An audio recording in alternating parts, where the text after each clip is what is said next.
ফের নিজেকে শাকিবের স্ত্রী দাবি করলেন অপু বিশ্বাস। শাকিব খান এবং অপু বিশ্বাসের বিচ্ছেদ হয়েছে 3 বছরের বেশি হয়ে গেছে। আনুষ্ঠানিক বিচ্ছেদের পরও কাগজপত্রে স্বামীর নামের জায়গায় শাকিব খানের নাম লিখে বিপদে পড়েন নায়িকা অপু বিশ্বাস। 2.5 বছর আগে জানা যায়, প্রযোজক সমিতির সদস্য পদ পেতে আর্থিক সুবিধা নিতেই অপু বিশ্বাস এমন কাজ করেছিলেন। তবে এবার প্রকাশ্যে শাকিবের স্ত্রী হিসেবে নিজেকে দাবি করলেন ঢাকাই চলচ্চিত্রের এই অভিনেত্রী। সম্প্রতি শাকিব খানের চলচ্চিত্র ক্যারিয়ারের 25 বছর পূর্তি হয়। এদিন শাকিব খানকে শুভেচ্ছা জানিয়েছেন অপু বিশ্বাস। তবে তার শুভেচ্ছা বাণী উস্কে দিয়েছে ভক্তদের মনে অসংখ্য জল্পনা কল্পনা। সামাজিক যোগাযোগ মাধ্যম ফেসবুকে শাকিবকে ভালোবাসার শুভেচ্ছা বার্তা পাঠান অপু। ক্যারিয়ারের রজত জয়ন্তীতে শাকিবের উপর লেখা একটি প্রতিবেদনের ছবি পোস্ট করে এর ক্যাপশনে রহস্য ভরিয়ে দেন।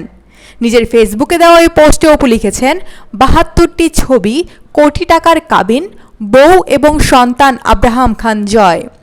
এরপর শাকিব খানকে উদ্দেশ্য করে লিখেছেন, অনেক শুভেচ্ছা বাবুর বাবা।